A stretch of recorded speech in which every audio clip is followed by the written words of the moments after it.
Ko'p yillar mobaynida davlat ta'lim dargohlarida ishladim va o'sha ishlagan joylarimdan biri 2010-yilda Tashkent Ulug'bek International School bo'ldi. Ya'ni birinchi xususiy maktablar, O'zbekistondagi eng birinchi xalqaro maktablardan biri. Bu joyning kontrakti nihoyatda qimmat edi. O'sha vaqtda $7000 farzandlarni to'lab o'qitishar edi. Bir oiladan hattoki 4 tala farzand o'qiydigan oilalar bor edi. $28000 yiliga to'lashardi farzandlarini mana shu xalqaro maktabda o'qish uchun. Xalqaro diplomatlar, xalqaro biznesmenlar, O'zbekistonga kelgan chet el vakillarining farzandlari mana shu maktabda o'qishardi. Maktabga endi ishga kirganimda ikkinchi mutaxassisligim tarix bo'lganligi uchun bu maktabda World History'dan dars bera boshladim. Dunyo tarixidan dars bera boshladim ingliz tilida. Chet elliklarga ingliz tilida tarixni tushuntirib, tarixdan dars o'tar edim. Ishga kirganimdan 3-4 kun o'tib, bir kuni o'qituvchilarni majlisga chaqirishdi. Majlislarga chaqirilgan joylarga har doim vaqtida borib o'rganganligim tufayli bu majlisga ham vaqtida bordim. Borsam hali hech kim yo'q. Majlis bo'ladigan xonaga, ya'ni oshxonaga chaqirishibdi. Majlis bo'ladigan joy bu oshxonamiz, bizni tamadi qiladigan xonamiz ekan. Ana shu joyga majlis chaqirilgan ekan, borsam hech kim yo'q. Majlis bo'ladigan xonaga kirib qarasam, stollarni bezab qo'yishibdi. Ziyofatlardagiday bezab qo'yishibdi. 5 litrlik termoslarda qaynagan suvlar, qora choy, ko'k choy, kofelar, qahvalar, qaymoqlar, shakarlar, hammanasi pechenyelar, pahlavalar, hammanasi ziyofatlardagiday qo'yilgan.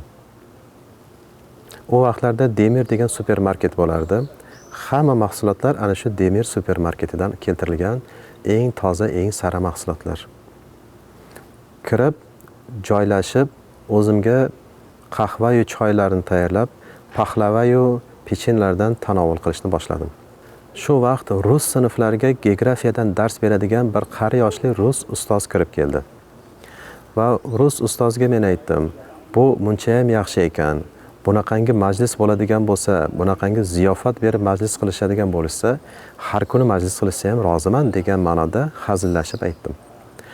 Shu gapimni aytganimda bilaman, u geografiya ustoz sen unday demagin. Sen bunaqangi o'zingni mamnun qilib ko'rsatmagin.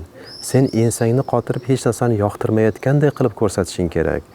Agar bu turk rahbarlar seni bunchalik majlislari yoqtirayotganligingni, bunday muomalani yoqtirayotganligingni bilib qolishsa, ular bunday muomalani to'xtatib qo'yishadi dedi. Bu gap so'zidan og'zim ochilib hang-mang bo'lib qoldim. Hayron qoldim. Majlis boshlandi. Mr. Fayzulla so'zga chiqib, bizda o'sha vaqtdagi zavuchimiz so'zga chiqib, "Teachers, please help us in the corridor" desa bo'ladimi? O'qituvchilar, iltimos bizga koridorda yordam beringlar, bolalarni darsga kirgizishga yordam beringlar, tartibni saqlashga, tinchlikni saqlashga iltimos yordam beringlar deyapti. Avvalgi ishlagan joylarimda majlislarni boshlanishini o'ziga kirish qismiga 15-20 daqiqa ketardi. Bu xalqaro maktabda esa bor-yo'g'i 25 daqiqada hammasi tugab ketdi. Avvalgi ishlagan joylarimda majlis 2 soat, kamida bo'lmasa 3 soatlab davom etardi. Boshimiz tars yorilay deb ketardik. Qilg'ilikni qilganlar majlisga kelishmasdi-yu, barcha ishlarni do'ndirib qo'yganlar majlisga kelib, barcha qing'irliklarni qilganlarning o'rniga gaplarni eshitib ketishardi.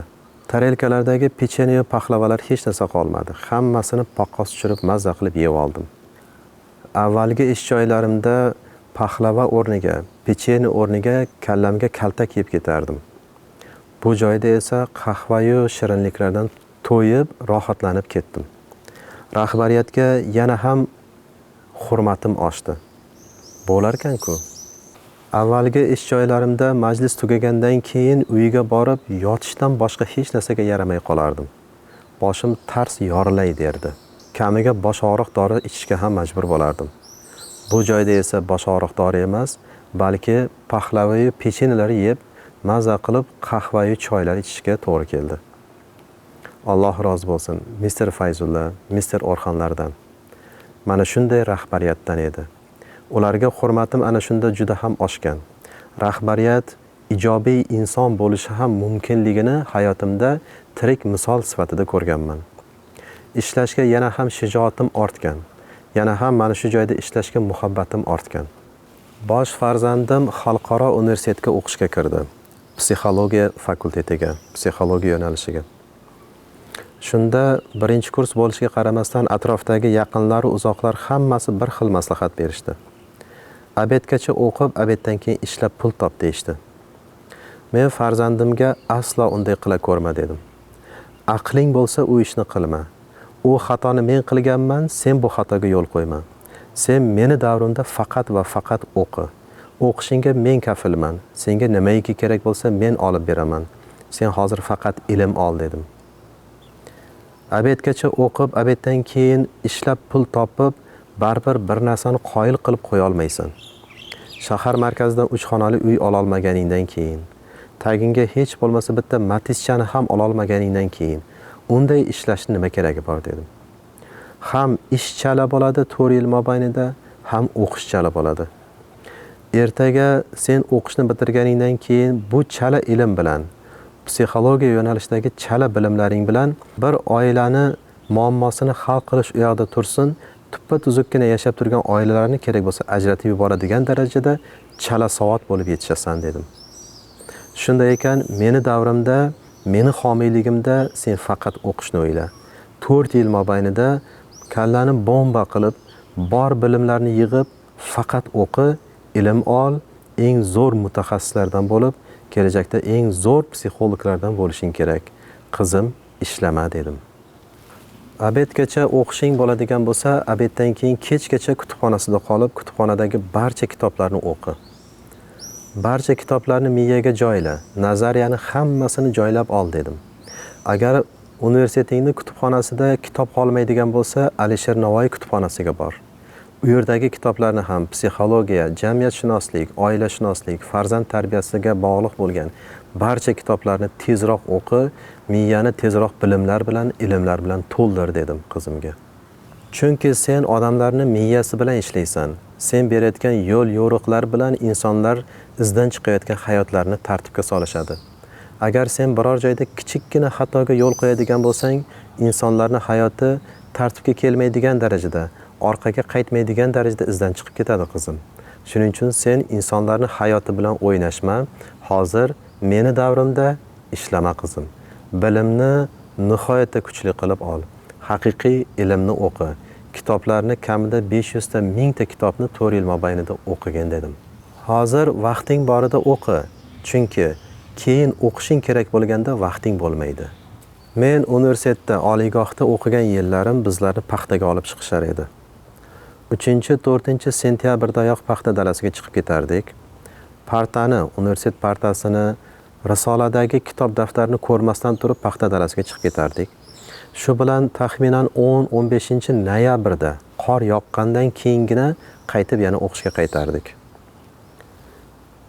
Erta bahorda yomg'ir yog'ardi, qatqaloq bo'lardi yerlar. Qatqaloqqa yordaminglar kerak, dehqon bobolarga yordaminglar kerak. Paxta rizqi ro'zimiz deyishardi va bizni yana 2 oy chopiq olib chiqishardi.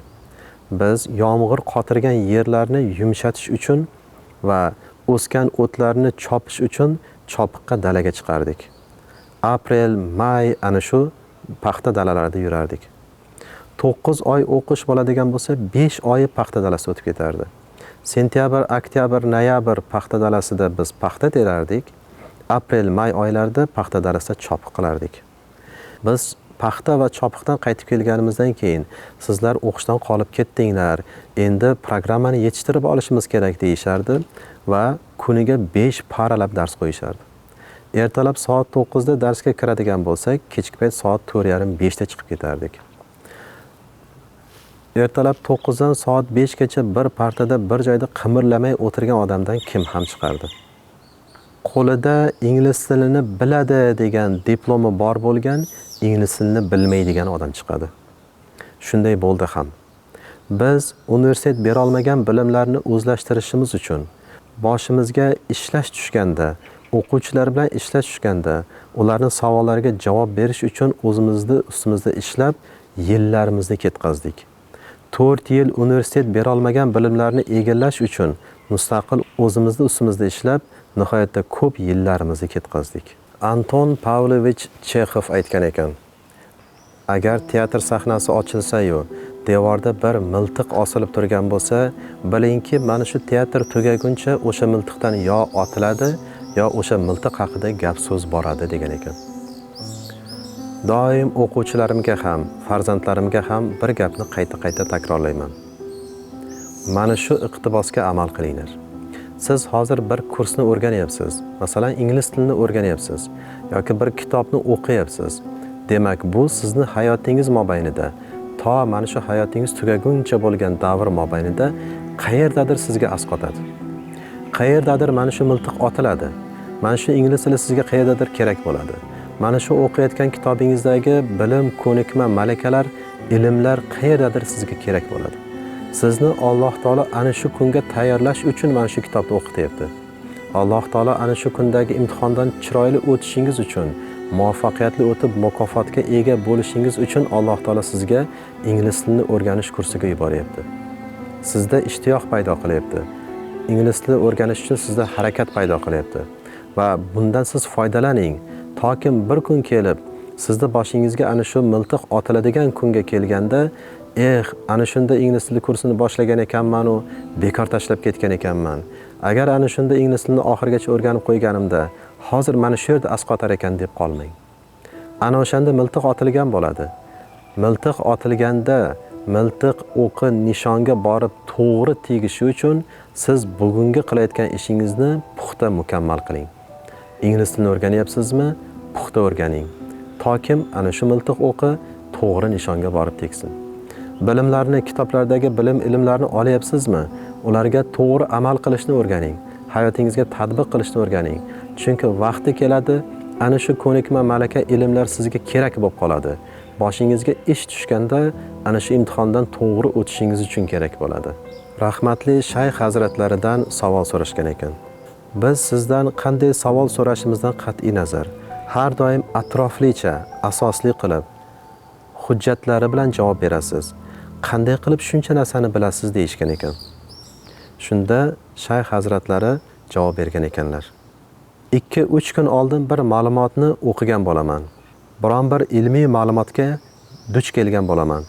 O'shani o'qib, mag'zini chaqib yurganimda kimdir shu savolni berib qoladi degan ekanlar. Alloh taolo barchamizni to'siq va imtihonlarga mana shunday tayyorlasin. Sharmanda qilmasin. Do'stim desin. O'ng ko'zi bilan qarasin.